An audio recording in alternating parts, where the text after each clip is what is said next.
Mafia. On tonight's Air Raid Hour pregame, we will be breaking down what we expect to see from the Bills tonight, plus previewing key matchups and handing out our pregame superlatives.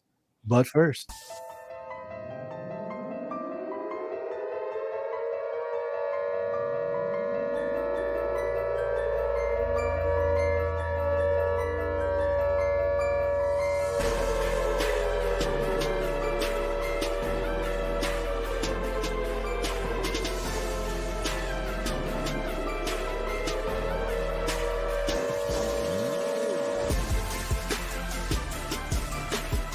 welcome to the Air Raid Hour, a Cover One Network podcast. Here are your hosts, Judge Mathis and Tilt Money.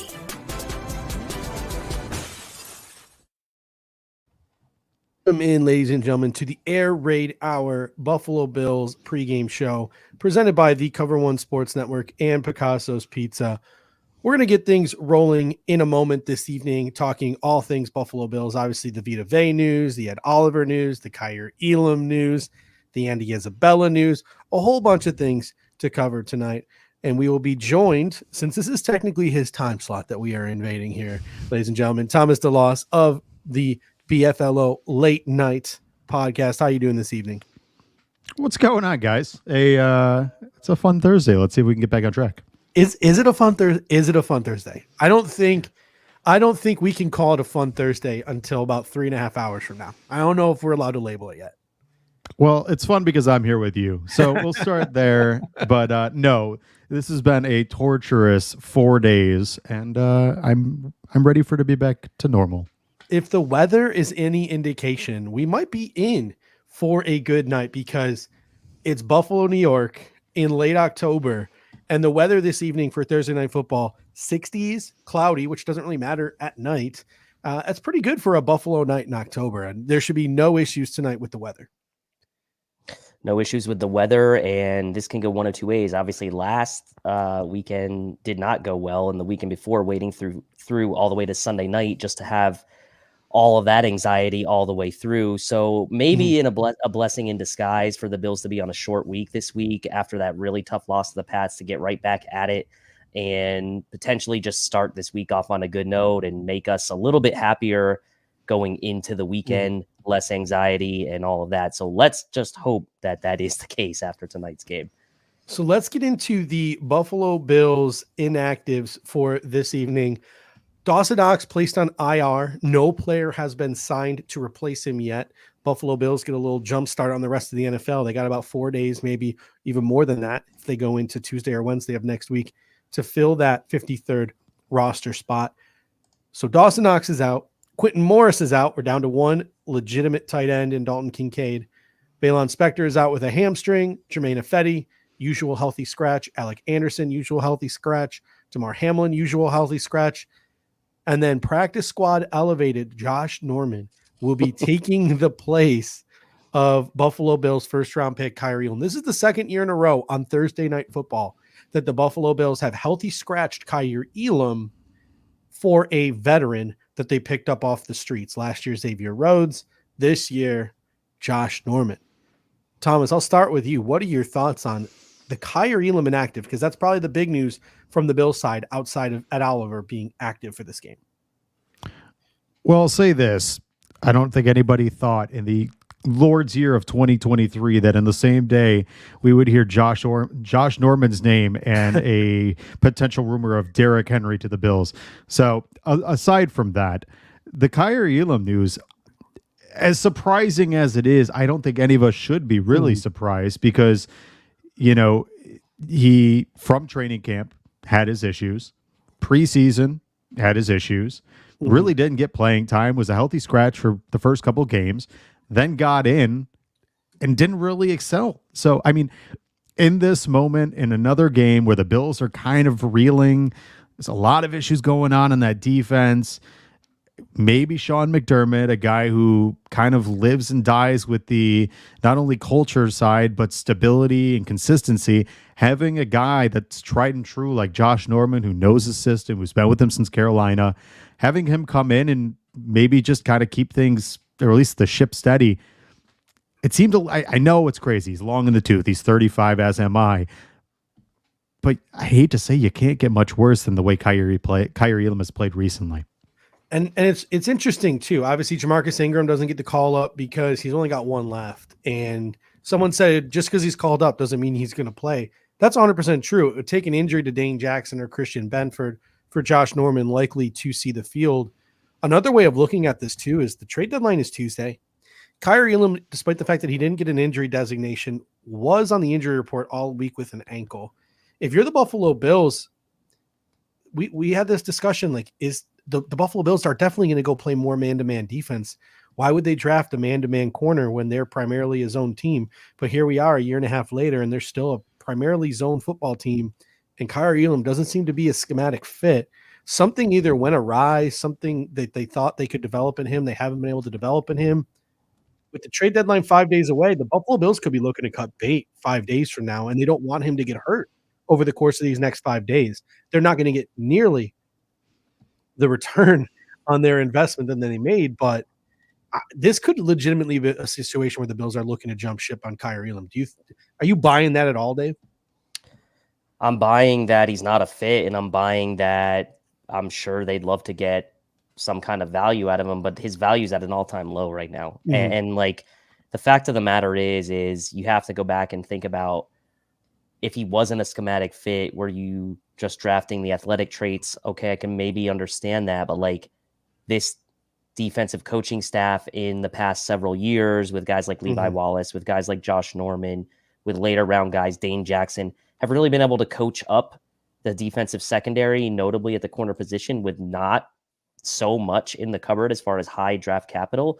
So perhaps there was a little bit of a thought here, like, hey, we've been successful in coaching guys up that weren't premium picks, that maybe aren't the best athletes. Here's a really good athlete. Maybe let's see what we can do and coach this guy up because we've been successful coaching the secondary for lesser talented players in past years. However, it's worth noting that those lesser talented players were schematic fits. And I think that that's where we're really seeing that maybe this experiment could be failing, is that this coaching staff, while great at coaching up corners that aren't premium talent, those corners really need to be a fit and really need to probably predominantly zone type guys. So I don't think it seems unrealistic that they would trade him. I don't think they would get much for him at this moment, but so RJ comes in with a comment. He says, no one is trading for Elam, not even a 7th at this point. I disagree to an extent. I do think you could probably get a team to give you like a 6th or 7th round pick for him. I do, but that's an awful return on your investment, right? But I do foresee a situation, and I'm not going to say the Bills are trading for Patrick Surtain, because how many people have said, I can't tell you how many times I've seen on Twitter, Kyrie Elam and a 1st round pick for Patrick Surtain. First of all, you're going to need about 3 more draft picks in there in order to get your hands on Patrick Surtain. But the idea is there. Kyrie Elam, who's a young corner who needs a fresh start, plus a draft pick for a veteran corner somewhere else on a team that's maybe not doing so hot. I don't know who those corners are. I haven't really done that research, but that could be a scenario where the Bills trade Kyrie Elam and a draft pick for a veteran player. But because they're sending Kyrie Elam, instead of a 4th round pick, it's a 5th round pick. Instead of a 5th round pick, it's a 6th round pick. So that's also awful because he's just buying you around. He's saving you around. But that could also be a situation where, okay, Kyrie, here's your fresh start. Now we're going to bring in this veteran player, and we only have to give up a 5th instead of a 6th, or a 4th instead of a 3rd, etc. So I think that there could be something in that regard, trying to get Kyrie Elam off this roster in the next couple of days if it were to happen. But if not, I'd probably expect him back on the active roster, because I don't think you're really going to call up a corner unless you're using Balon Spector on IR, Dawson Knox's spot. I guess there's a spot to bring another corner onto the roster, but once this trade deadline surpasses, you'll probably see Kyrie Elam back on the field as a backup at least. But Ed Oliver's the other big news for the Buffalo Bills. Dave, what are your thoughts on Ed Oliver? Well, it's a welcome sight back, right? I mean, Tampa Bay, they haven't been able to get their running game going this year. That's been well documented, but any reinforcements you can bring in to stifle any potential thought that Tampa Bay might have to try to get their running game going is something that you would love to see Ed Oliver back in the fold. We know that the defensive tackles for the most part last week struggled against the Patriots, especially stopping the run, but also the interior pressure, I think, is important, right? And Baker Mayfield's been one of the least sacked quarterbacks in the league. It's going to be important to try to rattle him in this game. And so, Greg Rousseau, not 100%. Von Miller still ramping back up. Obviously, you have Floyd and Epinesa there, but any kind of pressure now that you can add, whether it's from the interior with Ed Oliver and also helping in the run game. Plus, by the way, he's been playing lights out while he's been healthy. Yeah. So I do expect a 70 to 80% Ed Oliver to still be a really nice welcome sight back for the lineup. And, maybe less so tonight against Tampa, a team that doesn't run the ball well from a run defense standpoint, but more from an interior pressure standpoint against Baker Mayfield. Thomas, how about you? What are your thoughts on Ed Oliver returning to the lineup? A welcome addition to a team that struggled in the trenches last week against New England. Well, I mean, the Bills defense, and I know they preach next man up, the 111th and all that, but seeing guys go down left and right is debilitating at the end of the day. So having the ability to get another one of your brothers back on the field is big time for them. It gives them peace of mind. It knows they've got that added juice. Von Miller said where Ed Oliver goes, this is where the team goes. He spoke on the fact that Ed Oliver is the horse that kind of runs everything on that defense, and he's been impactful. We've seen it. I mean, whether it's PFF grades, which we don't always necessarily agree with, or just, the eye test alone, Ed Oliver's been very, very good. He is quite literally thus far outplayed his contract that he just signed. So getting him back is big. And just in general, we saw last week we had trouble against the run. Tilt, you just mentioned our defensive tackles struggled mightily. I do like, the addition of Eli Anku coming back here. I think any body is a good body, but Ed Oliver, what he's provided to this team in short order has been not only helpful in the mental, but the physical side of this game. And I think today is going to be another one, though their run game again, Rashad White has been, I guess, subpar at best. And what's crazy is, this is the first time they've had an offensive lineman, like you had mentioned before, Judge, that they've missed an offensive lineman for a game. So they're very healthy. They just can't seem to figure it out. Yeah. And listening to some Bucs people this week too, Sean Tucker is out. Chase Edmonds, who they just signed, is in, and most Tampa Bay Buccaneers sort of people who watch them really closely, they've all been saying, like, it's not the offensive line, it's kind of the running backs who have not been finding the holes, have not been doing their jobs. So the Buffalo Bills did really well against the run, with the exception of one drive against the New York Giants. Hopefully, dominating, controlling the line of scrimmage like they did against the Giants, they can do again against the Buccaneers. Because hope, and let's just hope and pray last week was an anomaly. But man, Ed Oliver's got to be close to 100%. Like, he goes a quarter into this game and his toe flares up and he's done. And we're down to Jordan Phillips and Tim Settle and Poona Ford. We're going to really regret not having Eli Anku elevate off the practice squad, because we wanted the safety blanket of the veteran and Josh Norman over our former first round pick in Kyrie Elam. So that could blow up on the Buffalo Bills. Looking at the Bucs inactives, Kayvon Merriweather, Sean Tucker, Vita Vea, Marquise Watts, Matt Filer, Patrick O'Connor, David Wells, the two biggest ones that stick out. Vita Vea missing his first game this year. I mean, he is just the ultimate interior defensive lineman. He's a monster. And then Matt Filer is going to be missing the first time of any offensive lineman for the Tampa Bay Buccaneers this year. Their starting five had played every single snap together up to this point. Matt Filer, their left guard, is missing this game for the first time. Those are the two key injuries on the Tampa Bay side. Dave, I'll start with you. Vita Vea, how much are they going to be missing him? Well, look, the Bills went into last week thinking like the running game might struggle a bit against the Patriots defense that had been, DVOA wise and statistically decent against the run. This is a big deal, right, for the Bills, and then potentially keeping that momentum with James Cook from a week ago, continuing to find some consistency with that offense through the run game and James Cook. And by the way, with Latavius Murray as well, I think this is a big deal because Vita Vea is kind of the tone setter on that line. He's like the Bucs version of Fletcher Cox or Aaron Donald. Like, he's that guy for the Tampa Bay Bucs. And by the way, he's a unicorn too, because he's huge, but he can also get after the passer as well.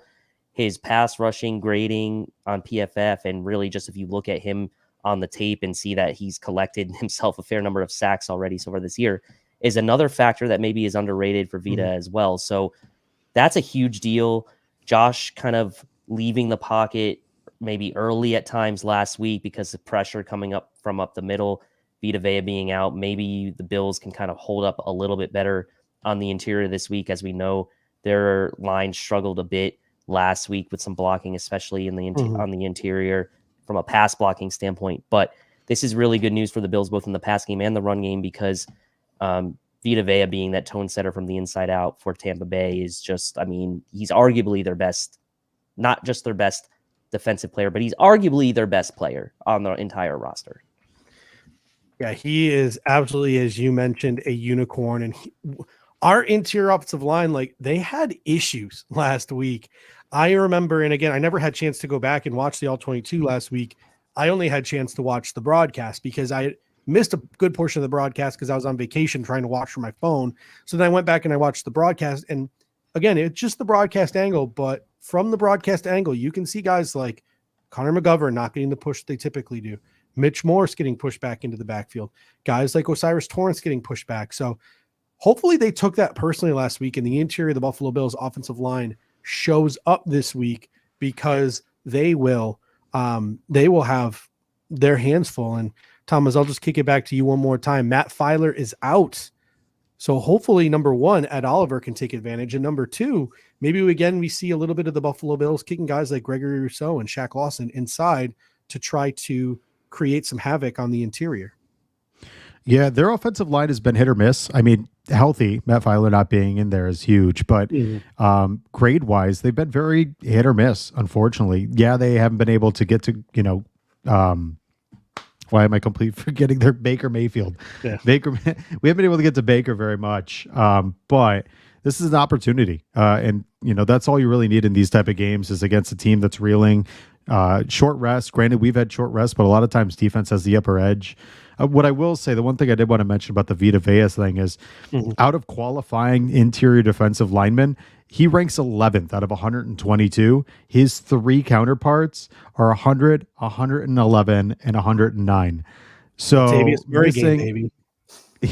missing Vita Vea is a massive issue. But in regards to their offensive line, the biggest thing, John Ledger, who's really, really good, super smart guy, he said the biggest thing that Baker Mayfield's dealt with is batted down passes. So I wouldn't be surprised today if you see Greg Rousseau get moved to the inside, especially with Daquan Jones being out.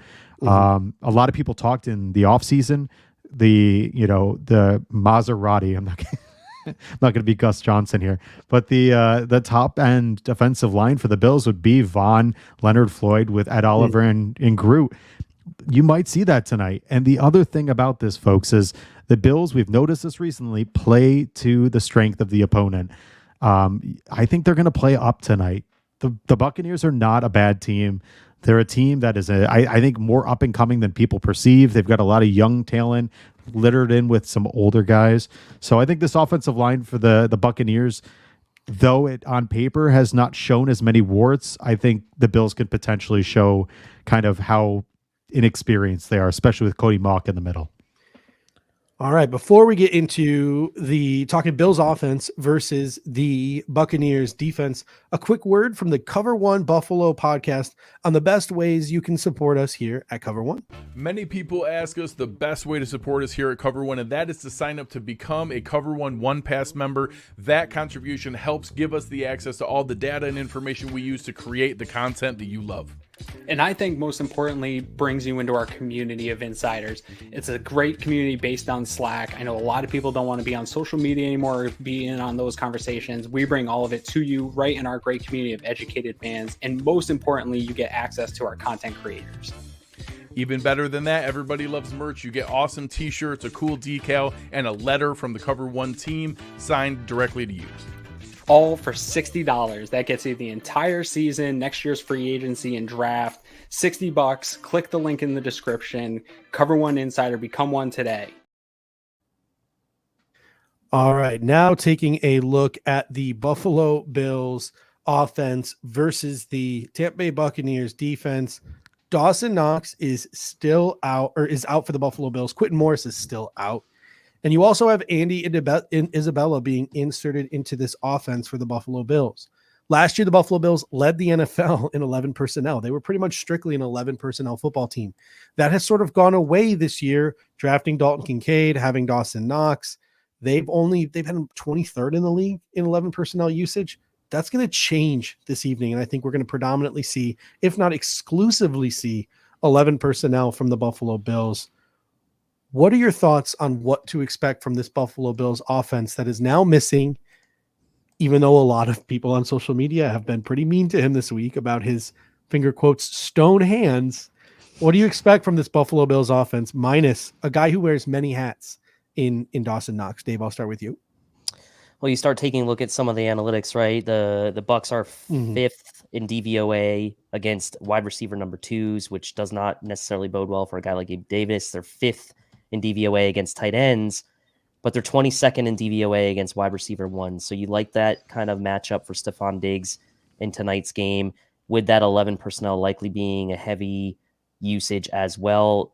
Andy Isabella being active doesn't surprise me. I don't know how many offensive snaps he's going to see, but with the expectation that the Bills will go heavy on 11 personnel tonight, maybe you do see some bit of a rotation in the slot between guys like Hardy and Sherfield and Shakir and Isabella. I would like to see Shakir kind of maybe get most of the reps tonight. I feel like he's earned some more playing time. I feel like he's been making himself available, although maybe Josh hasn't been hitting him in certain situations. He's been making himself available. And I like to see the Bills figure out more ways to get Deontay Hardy involved as well. So I do expect it to be a quick passing game tonight with that 11 personnel. I do expect there to be quite a bit of shotgun runs tonight, as much as some people don't like that.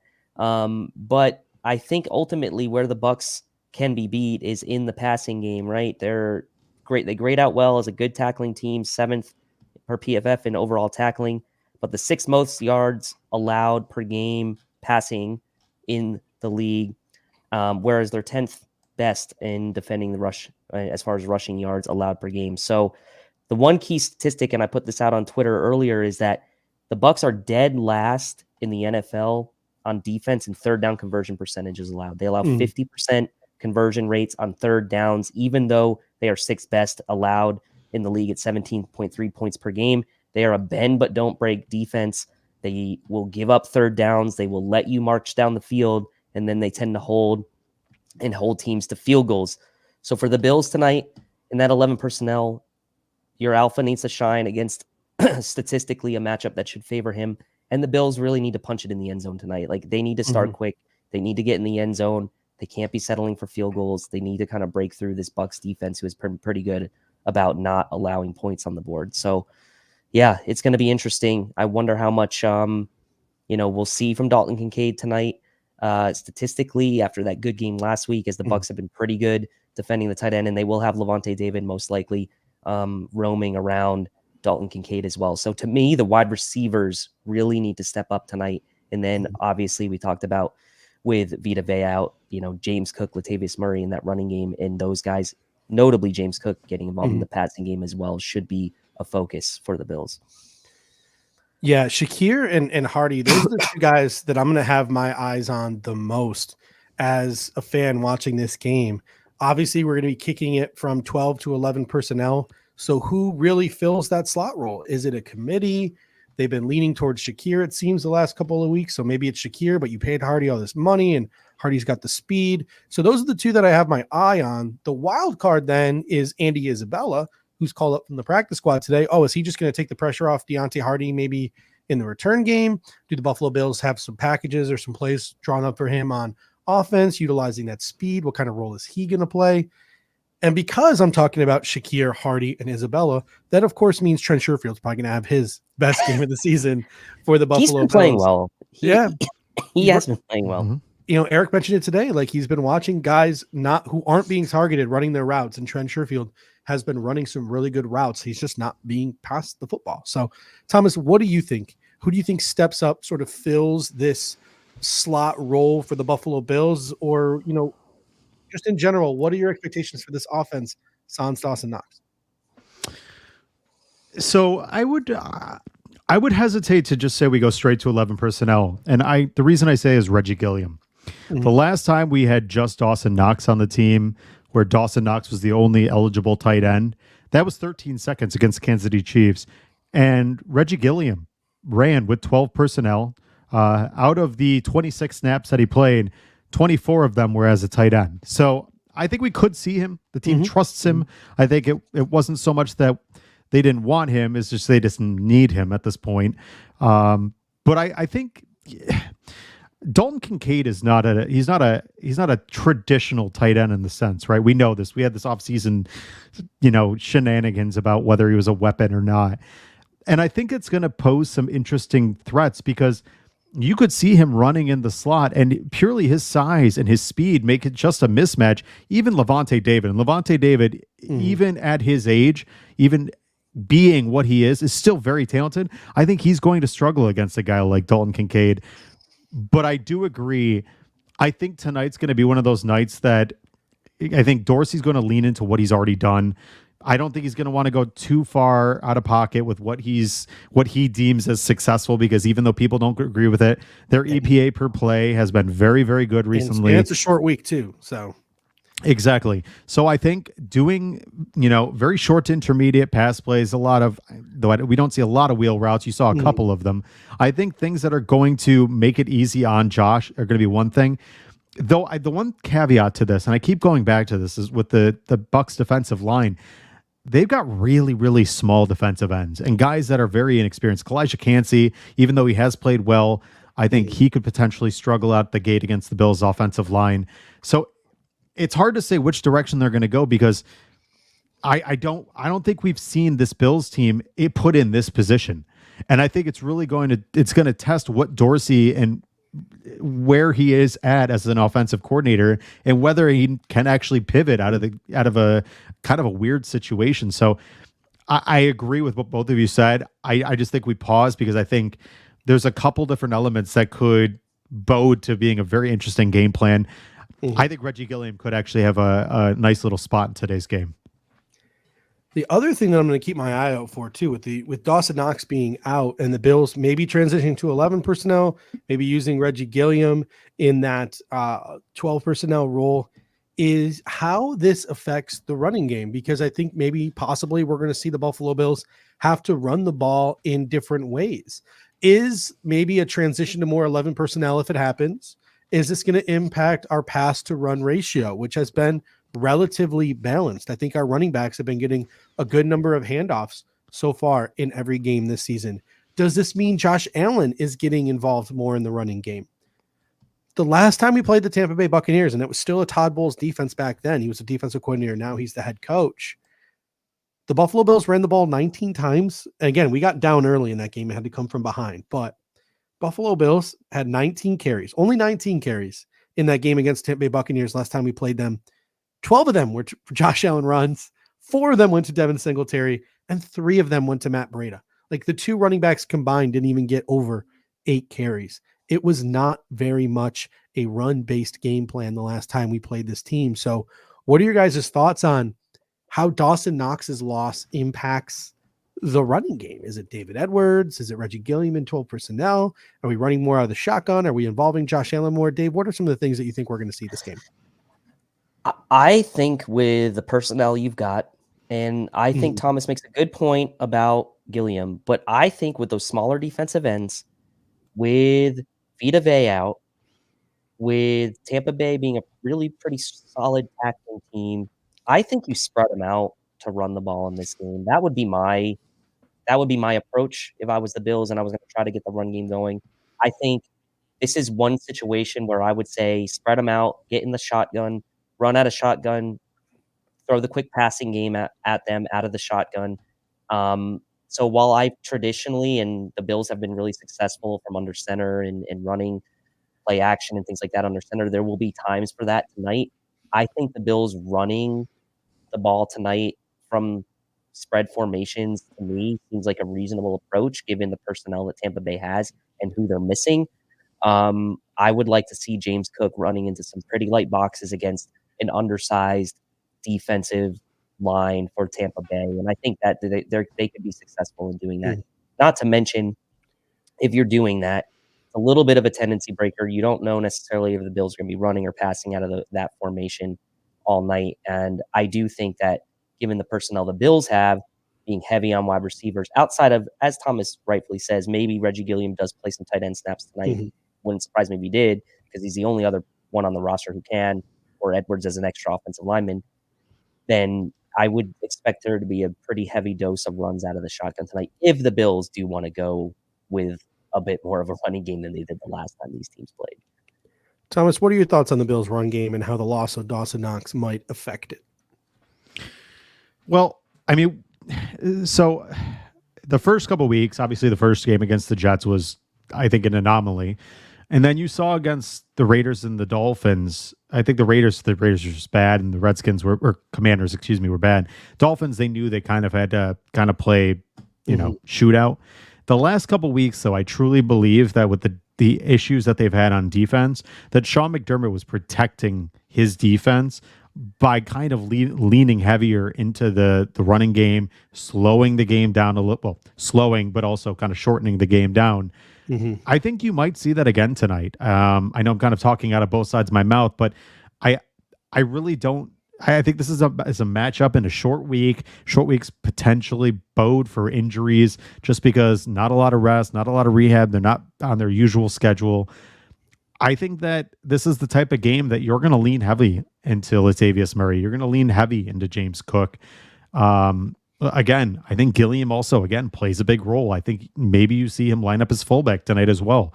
I think it's just one of those games that do they get Josh Allen involved? His average went from like 7 to 8 rushes per game to right now 4.3 per game. I don't know, man. I don't know. It's obviously scripted to keep him from running. You don't drop that much dramatically and it be an accident or just not by design. So they're obviously doing something to protect Josh. And I think after that video came out where he kind of landed and he winced and grabbed out his shoulder, they're going to guard him even more, especially where we're at in the season. And Brandon Beane, Sean McDermott, they are gun shy after they lost, Daquan Jones, Tre'Davious White, Matt Milano. You lose Josh, you're done. Season's over. Period. Bye-bye. So I don't know if we really see Josh at this point, knowing what's happened. I think you continue to lean the running game, as though I know people think it hasn't been as effective. James Cook is 4.8 yards per carry right now on the season. Latavius Murray, I think, is at 4.1. They're having a very effective team. They need more opportunity, and I think tonight you might see that. I think the Josh Allen running part is whatever. I will be extremely disappointed if the Bills lean into the run game again, because I think we've seen now for 2 weeks where Sean McDermott trying to protect his defense. I had this rant on our post-game show on Monday. I think it's affecting the way Josh Allen plays quarterback. I don't think he's built to play an entire football game where the game plan is to set up second and shorts, third and shorts, to drive the field and then to execute and finish in the red zone. He's not Tom Brady. Do I want him to be able to do that in spurts, like, to milk a clock, or if there's bad weather conditions, etc.? Of course I do. But I think Sean McDermott needs to wake the F up. And I think that he needs to stop protecting his defense. And if we need to win this game 38-30 to win this football game, go ahead and freaking do it. Because I don't want to lose another football game to an inferior opponent 14-13 because he keeps throwing our offense out of sync because he wants to protect his injured defense. Like that would just, I would be, if that was the end result of this football game, I would flip my freaking lid. And Thomas, it looks like you have something you want to say to that. So you can respond here if you want to. So here's the thing. I don't disagree. In fact, for the better part of this week, my biggest thing, and Charles, dude, you nailed it. You can't keep a Ferrari in a garage forever. Dude, Josh Allen, kind of like what Von Miller was saying with Ed Oliver, this team goes where Josh Allen goes, man. And it's kind of like cutting the natters off of a dog and expecting him to still be successful. Like, you're taking what makes Josh Allen and making this team very one-dimensional. I mean, you already know there's enough limited quarterbacks in the NFL, and you want to take the most electrifying, dynamic quarterback and limit him. I agree. If that happens again, now, guys, a lot of what I'm saying is more so that I'm speaking from what I perceive is going to happen, not what I believe or what I want to have happen. I think if they continue to do this with Josh, you're neutering the offense, and I think it's not for the betterment of the team. Yeah, and Josh had done a really great job after the Jets game. We played a bunch of teams that just too high shelled him, and we had this conversation every pregame. Well, here comes 95% too high shell, 95% too high shell. And Josh Allen did a really good job, death by 1,000 paper cutting opponents. But then we got to the Jacksonville game, and Jacksonville was heavy, one high shell. And then the Giants were, one deep shell. And then last week, the Patriots, they weren't too deep shelling the Buffalo Bills a lot. And the Buffalo Bills, for the most part, Josh Allen historically has shredded teams who try to go one high. And we haven't the last 3 weeks. It's been sort of an enigma. So if you're the Buffalo Bills today, I think part of that is your philosophy to sort of just try to hit the open guy as quickly as possible. I think the Buffalo Bills need to put an emphasis on working the ball down the football field in this game. So whether it's Gabriel Davis or Stefon Diggs, or maybe getting Andy Isabella out on the boundary, or getting Trent Sherfield out on the boundary, or getting Deontay Hardy out on the boundary, getting some speed out on the boundary, the Buffalo Bills need to start challenging teams down the field a little bit more, because there's no way they should be getting eaten alive by these one high shells like they have been the last couple of weeks. To me, it's absolutely unacceptable when you're that historically good against a certain style of defense to struggle for, like, at this point, a month straight. Like, that would be bad. Speaking of the defense the Tampa Bay Buccaneers play, 70% zone usage, which is third in the National Football League. And then for a team that the last 3 weeks, Eric and Anth have been pointing it out like crazy in the film room, a team that has been struggling versus the blitz, the Tampa Bay Buccaneers with 38% blitz rate, blitz the fourth most of any team in the National Football League. Again, the Buffalo Bills are historically good against the blitz. It has been this 3 week span where they have really struggled. And people want to blame Dorsey, but if you're watching the film room, yes, Dorsey plays a little bit of a role in it, but it's really Josh Allen not trusting his wide receivers and getting the ball out on schedule against some of these blitzes. Guys and routes they've worked on routes to counter these blitzes. Shakir is open, Murray is open, Cook is open. Josh is just actively choosing not to hit them. And you even see him look in their direction, cock the ball, but then he just doesn't release it.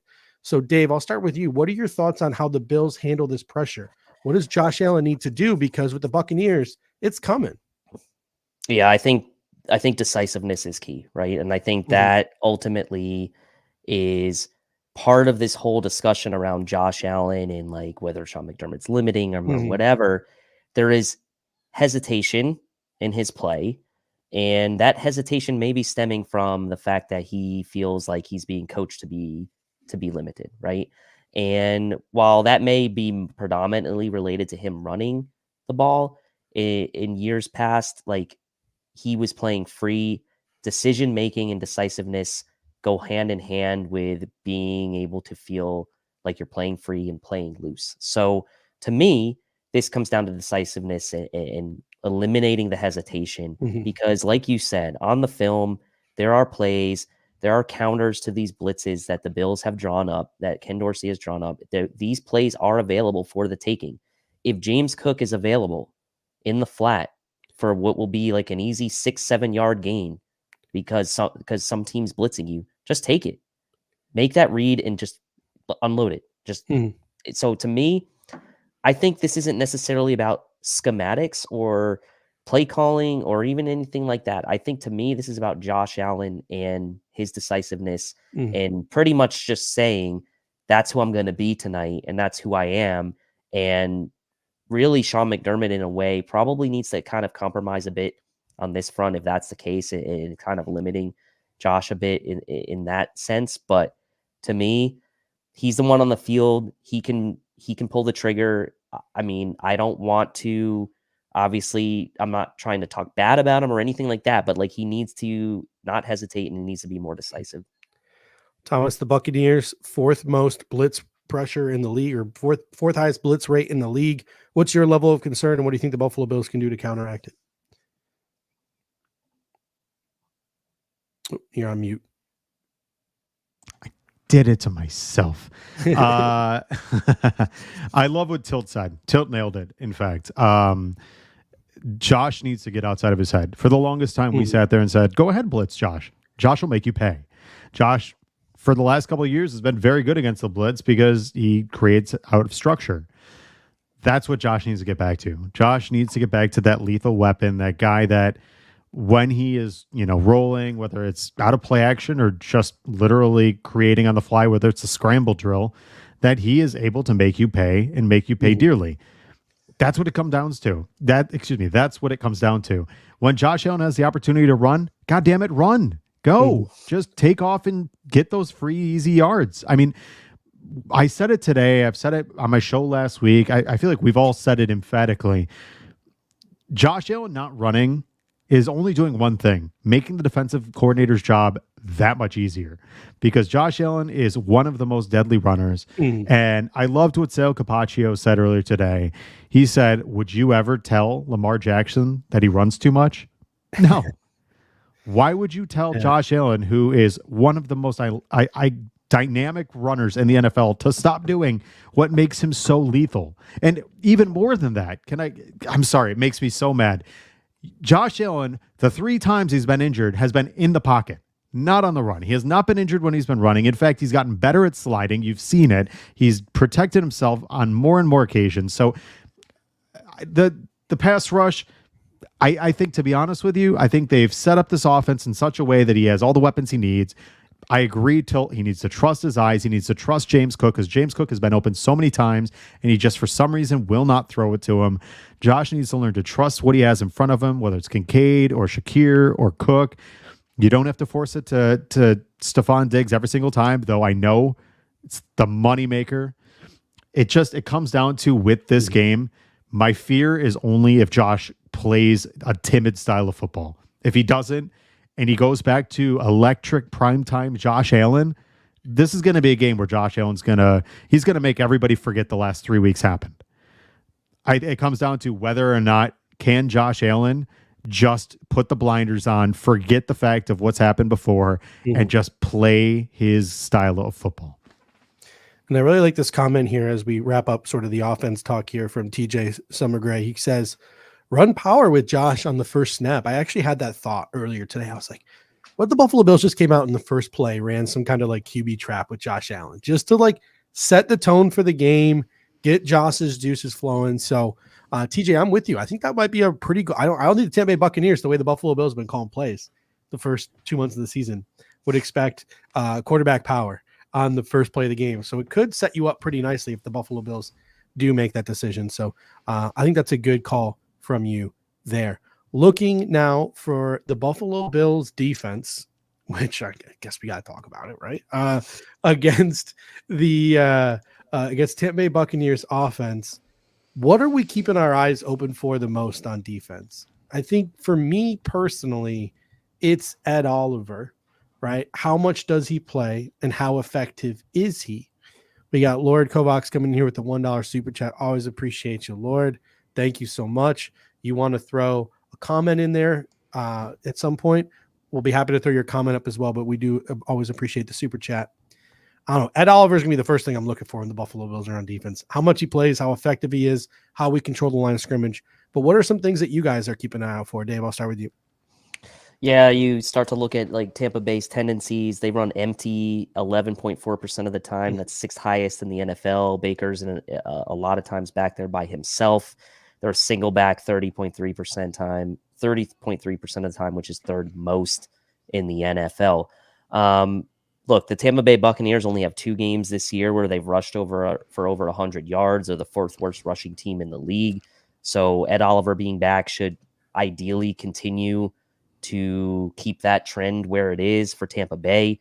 They're middle of the pack when it comes to passing, but from a points per game standpoint, they're 6th worst in the league at only 17.2 points per game. So they're not great at finishing drives, but they are pretty good at getting rid of the ball quickly. And Baker has only been sacked 8 times this season.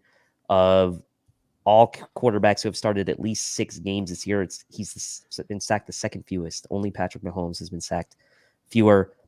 And Tampa Bay, to their credit, and I know they're missing Fowler tonight, the number 1 graded pass blocking team per PFF this year, 31st in run blocking. So to me, this game comes down to Tampa Bay's passing game against the Bills' pass defense. And to me, this is a Chris Godwin, Mike Evans, Kate Otten. Those 3 guys would be the 3 guys that you need to hone in on. You're likely going to have guys like Benford matched up with some help over the top against Mike Evans, but Chris Godwin in the intermediates of the field and Kate Otten in the intermediates of the field, that's where I feel like the Bucs might have a slight advantage right now. We saw last week the Bills get hit on some plays from Mike Gesicki, obviously that last play of the game as well. And we saw Kendrick Bourne have a pretty nice week as well against the Bills. So size type receivers with some juice in the intermediate areas like Kendrick Bourne does have makes me a little bit concerned for what a guy like Chris Godwin could do, who really hasn't had his signature breakout game yet of 2023, but it is a good matchup for him tonight. And so for me, this comes down to, okay, Ed Oliver's back. Let's steady ourselves against a really bad running team. Let's make sure we shut that running game down. That's been pretty bad for Tampa Bay. And this comes down to Baker Mayfield in that Bucs passing offense. And to me, Chris Godwin's the key tonight in one, stopping the Bucs, obviously, but they're also not a good third down conversion team. So he's going to be your primary guy that you're going to look for to convert third downs in the intermediate areas of the field. So him and Kate Otten, to me, those are the 2 guys you really need to focus on. Mike Evans is going to get hits. Like, he's had a great season. Like, he's going to make plays. So you just have to limit the damage from Mike Evans and then make sure you take care of the rest against Godwin and Otten. Thomas, how about you? What are you keeping your eyes open for the most as the Buffalo Bills play defense today? So the middle linebacker is going to be, or the not middle linebacker, but I guess middle linebacker is going to be interesting because they just haven't been able to narrow it down yet. Obviously, AJ Klein's up. I doubt he gets any run tonight, but I'm guessing they're probably going to go with Dorian just because Dodson has been really quite bad in coverage and getting the speed, especially if you need to have some type of coverage against Kate Otten, or if, maybe you want Dorian to try to cover a little bit of Godwin, though I'd be surprised. That'll be interesting to see how they kind of, work that one out. The true big guns tonight are going to be Poyer and Hyde. Micah Hyde being who he is and how smart he is. This is the type of game where you want to take advantage of Baker Mayfield giving up some throws that he's going to.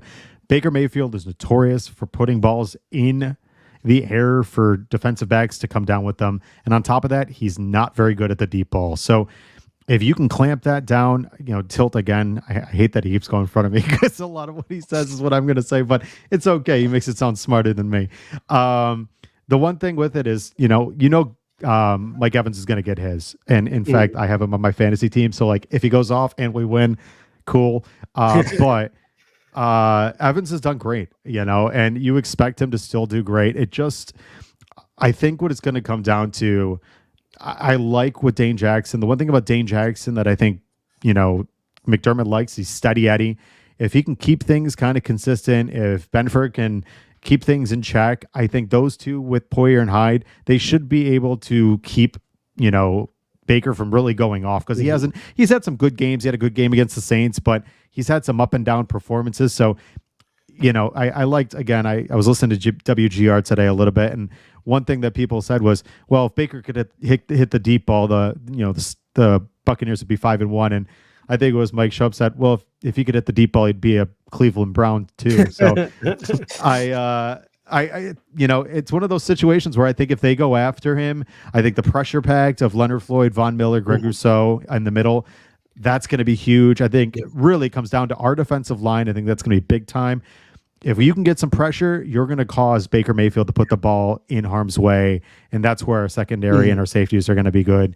I just think it's going to come down to, I hate to say that 111 team effort, but this defense is going to, with how many injuries they have, with all the problems they've run into, they're just going to have to lean into each other and really play some sound football. And I think if they do that, I think the Buccaneers are good, but they're not great. I think they are a team that you should beat, but I think the best defense is offense.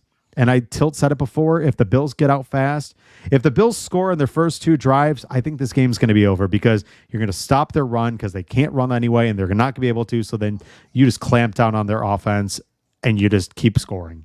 Mm-hmm. That's the game plan I think is going to win. I mean, you go back to the London game, right? And you start thinking about the Jags, and obviously the Giants and Pats had historically like inept offenses to start this year. But like, I don't think the Bucs are as good as the Jags. I mean, and the Bills like had their, maybe they're one of their worst efforts in with that jet lag game against the Jags. So to me, it's like you start looking about like worrying about like, well, the Bills have struggled against the Giants. The Bills have struggled against the Pats and giving up those points. But then you kind of go back and like, yeah, the Bucs are probably better than the Giants and the Pats, but I don't think they're as good as the Jags. And I think the Bills, they had Kyle Elam in that game covering Calvin Ridley, and that was a problem, right? And so tonight, what's Mike Evans going to do? Elam's not in there. Dane Jackson's back, right, for this game. Like maybe that helps as well. Mm-hmm. And by the way, the Jags were able to run all over you with Travis Etienne, and I don't think the Bucs would be able to do that tonight with Rachaad White. So hopefully, there's a little bit of a stop the bleeding moment for the defense after last week. Yeah, just pondering some of the things that you guys said towards the end of the New England game last week. We saw Taylor Rapp come in, so maybe we see some 3 safety looks from the Buffalo Bills today in this game to try to counteract the fact that we really don't have a second linebacker. It'll be really interesting to see what decision Sean McDermott makes because, as you mentioned, Thomas, Williams is clearly the higher ceiling player. It's clear from watching him that he has a future in this league, but he's not there yet. And he seems to be getting yanked in the second half of every single one of these football games. So is this the week that Sean McDermott finally decides to go with Tyrell Dodson, who then clearly has a ceiling? Like I was very, very anti-trade for a linebacker. I'm like, no, I think we need another corner. I think we need, to beef up with another one tech. Linebacker might be at the top of the list right now, just because I don't trust anyone outside of Terrell Bernard. And my biggest would thing, agree with you. And my biggest thing heading to this football game is I don't think people realize how embarrassing what the Buffalo Bills defense allowed the New England Patriots to do last week was. Like what to me, and I've mentioned this online and I mentioned this on our show, it was the second worst performance of any defense in the National Football League this year behind the 70 burger that the Broncos gave up to the Miami Dolphins. What we allowed Mac Jones and that inept New England Patriots defense to do to us over the middle of the football field was downright embarrassing. So tackling, defending plays behind or near the line of scrimmage, I'm going to have my eyes out for that today. The ability to read and react to motions and sweeps and misdirection stuff. Our safeties in the middle of the field, they got torched versus the Pats. The only silver lining is Ed Oliver's back. And I don't know if maybe I'm unfairly giving him a pass, but even though Terrell Bernard gave up some passes last week, I feel bad for Terrell Bernard because he looked like the only player with a pulse in the over the middle of that defense last week. Hyde looked old. Poyer looked old. Dorian Williams looked lost. Tyrell Dodson looked like shit.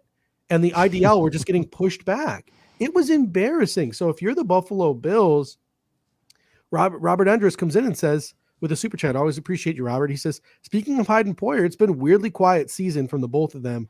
Great force fumble by Poyer last week, but they seem less and less involved. Without the all-pros of Trey White and Matt Milano and Daquan Jones beefing up this defense, they've looked hella average.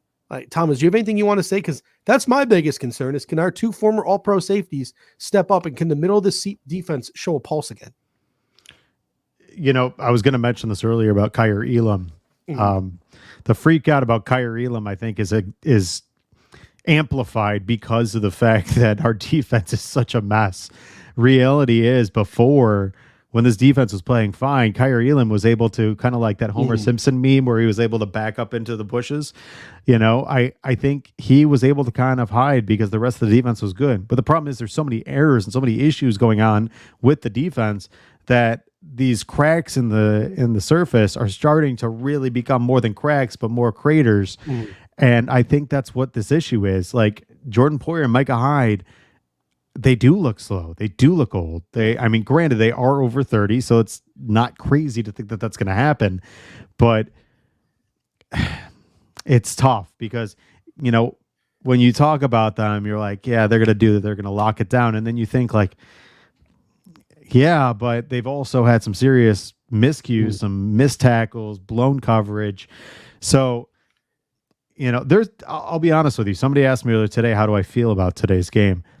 I'm terrified about today's game. As confident as I am about the Buffalo Bills, I'm terrified because there's been so many blemishes over the past 3 weeks, and it's not just one thing. It's like, if you could sit there and say like, oh man, Josh Allen's had 3 bad games in a row, but the rest of the team has been good, but it's just he's blown it. They're every level of this team. I mean, Tyler Bass, who has been one of our most consistent players, missing kicks. I mean, you've had him, special teams unit in general, like field position bad plays, field position. I mean, just bad play all around every level of this football team. So it's like, yeah, I'm petrified because I don't. This has to be, after the Jags game, I was like, it's jet lag. We got a get right game coming up against the Giants, and then they played like shit. I was like, okay, you know what? There was the week off of a jet lag game. We're gonna get right in the next game. And then they played like shit. So it's like, how many more excuses before I'm just the boy who cried wolf? I mean, should be a get right game against an inferior opponent, but again, with all these issues and all these problems in a short week, could these ugly, I mean, do the Bills fall to 4-4 and the ugly head rear itself again? I don't think so. But to your point, there is concern. There's a lot of concern because a lot of different issues that I just don't know. The biggest thing is, and we talked about this, like after week 1 with Josh Allen, which Josh Allen are you going to get? Which Buffalo Bills team are we going to get? I don't know who's going to show up today. And that's the biggest concern for me as a fan is I just don't know who is going to come out. Are we going to get the 48-20 or the 4 or whatever the hell we ass whooped the Dolphins a few weeks back? Or are we going to get the ones who look like the JV squad from Kenmore East that showed up against the Giants? Like, I don't know. Vegas still is confident in the Bills, 9.5-point favorites. They've been confident the last 3 weeks, my man. I know, but they're going back to the well. They're going back to the well, and Vegas has them 9.5. I thought that was insane, insane number. But who knows? Maybe that'll just be the night the Bills finally. I bet you a lot of money is probably coming in on Tampa Bay at that number, and probably Vegas is probably like needing the Bills to cover that number, and I bet it'll be a big night for Vegas if the Bills do cover that number. Dave, any final thoughts on the defense before we move on to superlatives? No, I mean, look, Ed Oliver back is going to give a little bit of an emotional uplift. I think the further removed we get from Greg Rousseau having that toe injury or that foot injury, like the better for him. Vaughn, hopefully will have more of an impact tonight. I do think getting a guy like Dane Jackson back in the mix and like having him steady opposite of Ben, like there's some very incremental positives we can try to kind of lean into for this game, but at the end of the day, they got to do it on the field. So that's what it comes down to. My biggest fear in this game, too, everyone wanted to talk about the offense this week. No one wanted to talk about the defense. Like, no one wanted to talk about how bad our defense was last week. The Tampa Bay Buccaneers legitimately cannot run the football. Like, they've been bad at it all year. And if they come out tonight, and I know it's a short week, and I don't care, I'm done with excuses. If they come out tonight and they just run the ball all over us, like the New England Patriots were able to run the ball all over us, whether it's using Devin Tompkins in the misdirection game, or Rashad White has his first game, his first good game of the season, or whether Chase Edmonds comes off the street and pops off, whatever it is. If we're sitting here tomorrow having a conversation about how great the Tampa Bay Buccaneers run game was and how that helped carry them to victory, man, oh man, the conversation is going to shift from the offense being bad to the defense being bad. And the people who just refuse to have that conversation this week because they are so fixated on the offense, they're going to have a little bit of a conversation about the defense in the coming weeks. All right, before we get to our superlatives, this show is brought to you by Picasso's Pizza. 4 great locations in Williamsville, West Seneca, Lancaster, and Blaisdell. Buffalo Pizza since 1980. You can order online at picassospizza.net. And if you're an out-of-towner like us, you can even get it mailed to your home. And I can tell you from experience, it is just as good as getting it fresh from the restaurant. Again, that is picassospizza.net. All right, let's get into it. Our pre-game superlatives. And let's start with our Take Me Higher player of the game. As always, in the comment section, hit us up with your superlatives heading into this game. Tell us who your take me higher player is. And again, take me higher player is a star player other than Josh Allen, who's going to step up big in this football game and is going to help the Buffalo Bills get over the top. Dave, I'll start with you. Who's your take me higher player of the game? Yeah, last week I said Terrell Bernard had to have a good big game. He did have the fumble recovery, obviously, but it clearly wasn't enough. This week I'm going to say Taron Johnson is the take me higher player of the game.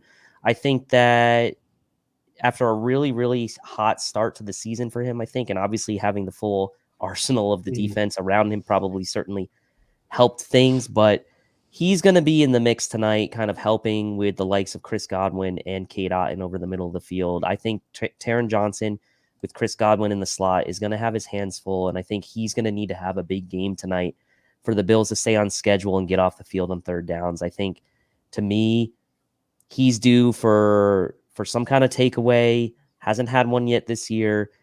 I think he's a little bit of an afterthought given all of the injuries we've had on the defense, and maybe we haven't been talking about him enough as a guy that needs to take his game higher and kind of really in a situation where there's already a lot of pressure on him to play well, play even better, which is maybe unfair to ask of him. But man, I think Taron Johnson tonight in that matchup with Chris Godwin is going to be a big one. So I'll say Taron Johnson needs to be the man tonight. Picasso's Pizza is the take me higher for Aiden. He says, you guys have converted me to Picasso's Pizza. That za is legit dank. Thomas, how about you? Who's your take me higher player of the game? James Cook. I think that, Josh Allen's comfort level under a potent running attack, under a consistent running attack is proven. We saw it through the first couple weeks. If James Cook can get going and he can really start cracking off some big runs, Josh Allen's going to get back and feel a ton more relief. I think the other part about it is he just needs to get some consistent carries. But you've seen in multiple games when James Cook has had the ability to break off 5, 6, 7 yard carries, it's made Josh's life on second and third down that much easier. I think he's going to be big time proponent for this offense. And I think if he can play well today, I think you'll see a Bills victory. Yeah, I came in here with 3 guys prepared, fully expecting one of you guys to take Ed Oliver. I'm surprised no one took Ed Oliver. So I'm going to throw Ed Oliver out there because that's just the obvious choice. I think as an IDL, the way we played last week, I think Ed Oliver is going to be huge for the Buffalo Bills in this football game. But I'm just really excited to share this take me higher player of the game. So I'm going to go with Dalton Kincaid. And a lot of people are saying Gabriel Davis in the comment section. And that's the reason why I want to go with Dalton Kincaid. I like Gabriel Davis. I really, really do. I think he is a good National Football League wide receiver. However, I don't think he's a traditional number 2. I think he should be the third weapon in your offense. There needs to be a second player beyond Stefon Diggs who can step up and be a go-to guy for this football team that allows and takes the pressure off of Gabriel Davis and allows him to be big play Gabe. It doesn't necessarily have to be a wide receiver. So I'm not going with James Cook. I'm going with Dalton Kincaid.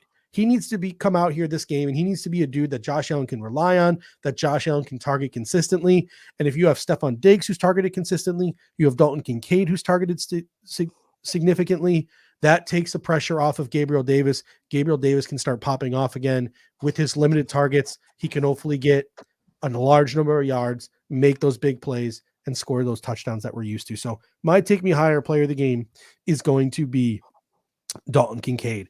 And that leads us, ladies and gentlemen, to our wild card player of the game. This is a surprise player or a non-star player that is going to step up in this football game and contribute to a Buffalo Bills victory.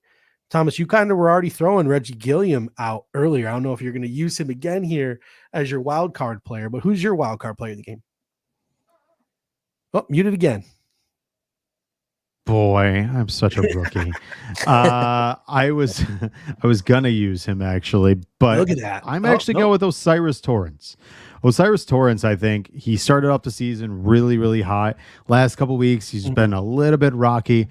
I think you get O'Cyrus Torrence back to playing the way he started off this season. I think we're talking about a different Bills team. I think it's a guy that can solidify that middle of the offensive line. He's proven to make Josh feel a little bit more comfortable We saw a couple times last week where they were able to just kind of jet through the middle of that offensive line. It caused Josh to have to pull out. And because of, him moving out of the pocket and playing out of structure, they had a spy. They were able to crack down on him real quick, and it made some plays go kind of a little bit off. And on top of it, that's why his shoulder got hurt, because he had to move out of the pocket because of those, interior defensive linemen kind of just breaking free. So I think if he could play well, not only is it going to help the run game with Vita Vea being out, but on top of it, it's just going to make Josh have a better game today. Dave, how about you? Who is your wild card player of the game? Yeah, a guy who's drawn the angst of some fans over the course of the end of last season, the beginning of this season, maybe hasn't really lived up to maybe some unreasonable expectations so far throughout his career, but has been seeing increasing playing time, increasing snap counts, and I expect should be likely the main guy playing out of the slot tonight, and that's Khalil Shakir. I think he is ready to make an impact player too tonight. He's been making himself available. He has been open. If Josh can be a little bit more decisive tonight, Tampa Bay loves to blitz, as you mentioned. I think Khalil Shakir and Deontay Hardy for that matter, but I'll say Khalil Shakir could have some open looks in the short areas of the field, and with his ability to really put his body in good positions, he can convert some key first downs for this team. You remember that, a couple of the catches he's made this year, he's really kind of put his body in a position to where as he's catching the ball, he's falling forward or moving forward and getting first downs. So give me Shakir tonight as a wild card, who a guy I think is ascending, maybe not translating yet to the box score, but he is ascending in his route running and he's ascending in his snap count. So give me Shakir. Yeah, I went with Shakir as well. New emphasis on 11 personnel tonight. His snap count, as you mentioned, been going up every week, earning trust with Josh Allen. Fourth highest blitz rate the Tampa Bay Buccaneers have in the NFL. I think the beneficiary on those hot routes could be Khalil Shakir. All right, rapid fire, gentlemen. Like, this is going to be real rapid fire over the next 2 or 3 minutes here as we finish it out. Let's start with our respect you player of the game, player from the opposing team that we have to respect. Give it to us, some one-liners. Thomas, we'll start with you. Your one-liner. Who do we got to respect? Antoine Winfield Jr. We know about Daddy. Antoine Winfield Jr. is fantastic. Real big-time safety. Got to keep the ball out of his hands. Josh has got to keep it reined in, not make those mistakes. Dave, how about you? Who's your respect you player of the game? That's a good one, Thomas. You can't let Antoine Winfield be the reason for an emotional uplift on that Tampa Bay defense. I'm going Chris Godwin. I think the matchup with him and Taron Johnson is going to be crucial. I think if the Bills can slow down Chris Godwin and keep him to an average game, they will have a really good chance to win. Yeah, I was going to go Chris Godwin, so I will go Levante David and Devin White. Those linebackers can get sideline to sideline. I know Vita Vea is not playing, but those are two very, very good linebackers the Tampa Bay Buccaneers have. They can cause some issues. All right, our hot take of the game. What is one of our spiciest takes heading into this ball game? Dave, I'll start with you. Okay, Baker's only been sacked, second fewest out of all quarterbacks who've played at least 6 games. I think the Bills get to Baker a few times tonight. I'm saying 3+ sacks for the Bills defense, which would be a hot take given how few times Baker has been sacked this year. All right, Thomas, what is your hot take of the game? Sam Laporta, who? Dalton Kincaid is going to prove tonight why he is the best young tight end in the NFL. Mine involves Dalton Kincaid a little bit. Here's your 6-leg same game parlay, and it's going to get a little frisky. Stefon Diggs, 10+ catches, over 100 yards. Dalton Kincaid, 6+ catches, 60+ yards, touchdown. James Cook, 150 all-purpose yards. Funnel your offense through the 3 best playmakers. Those 3 best playmakers are Stefon Diggs, James Cook, and Dalton Kincaid. All right, gents, let's make this one quick as well. Let's take us back to the future. Our game prediction. Thomas, I'll start with you for the game prediction here. What's your prediction for this game? I think it's going to start off a little bit slow. I think the Bills are going to then, around the end of the second quarter, start unleashing. I think it's going to be 35-13 Buffalo. Dave, how about yourself?